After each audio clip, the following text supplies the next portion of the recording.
Rated T for teen. You and the ghosts aren't in Juarez. Is that clear?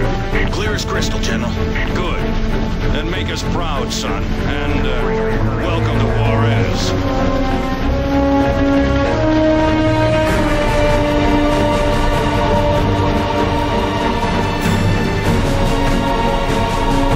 Hi, I'm Whitney Robinson. I worked at Red Storm on GRAW, and now I'm working in the Paris studio on GRAW 2 as a level designer. I will be guiding you through the developer diaries, giving you an inside look at how we're developing this game. Today we will present to you the look and feel we want to have for this game. We're here with artistic director Corinne Dillon and lead engineer David Razor.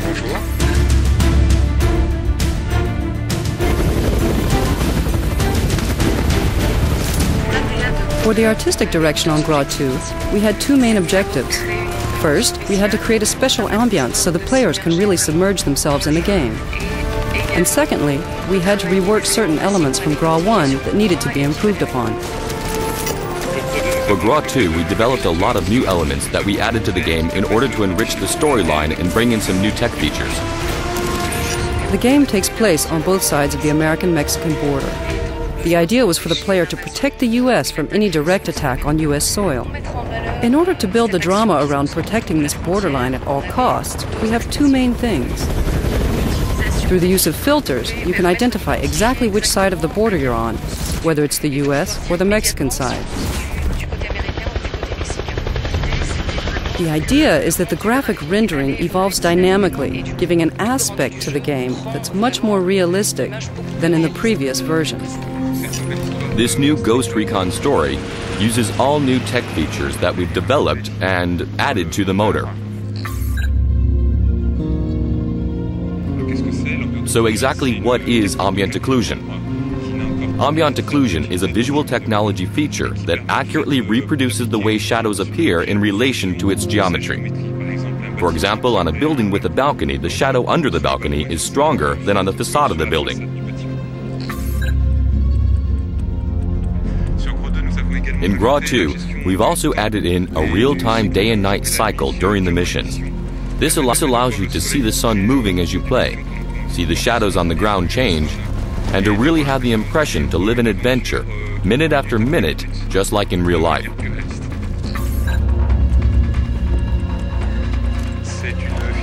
This feature simulates the way the light interacts with various elements. For example, if the sky is cloudy and we look up, we can see the sun's rays passing through the clouds. It's a lighting effect used in function with the transparency of an object, especially with very thin objects like leaves. So when you have an object that is essentially opaque, and if we place a light source behind it, you can see different details appear like the veins of the leaf or even the shadows of other objects that are behind it. The second artistic choice we made to emphasize the different situations on each side of the border is the level of destruction in the environments. Artistically, it means that the U.S. side will look pretty clean and untouched, while the Mexican side will show a lot of destruction, with special effects, fire, smoke, etc.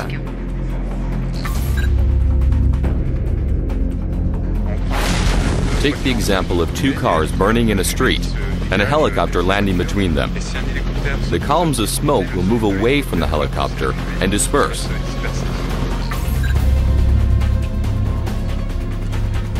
We've also added in a new feature called Depth Sprite, which makes sure that this smoke doesn't cut through objects like buildings.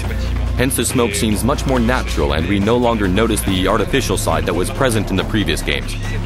Actually, this is the kind of feature that you won't notice after you're used to it, but you will always notice when it's not there in other games that don't have it. This means that we can now have missions that take place in the middle of a storm, affecting the environment even after the rain has stopped by leaving puddles of water. And there are also sandstorms in the game. All that brings more variety to the gameplay.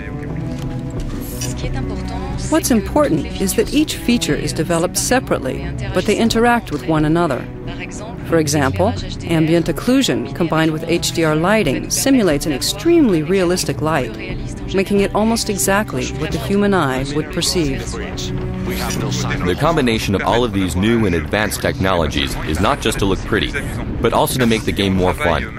Because if we work closely together with Corinne to develop everything that's necessary to have a better quality game, we also work with the game designers to bring them all the solutions necessary in order to have a gameplay that's richer and more fun for the player.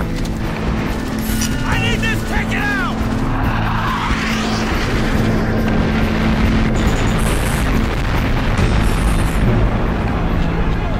That's the end of this dev diary. Next time we'll look at how we push the Soldier of the Future experience, detailing the new weapons, equipment, and the new Crosscom 2.0. Crosscom activated.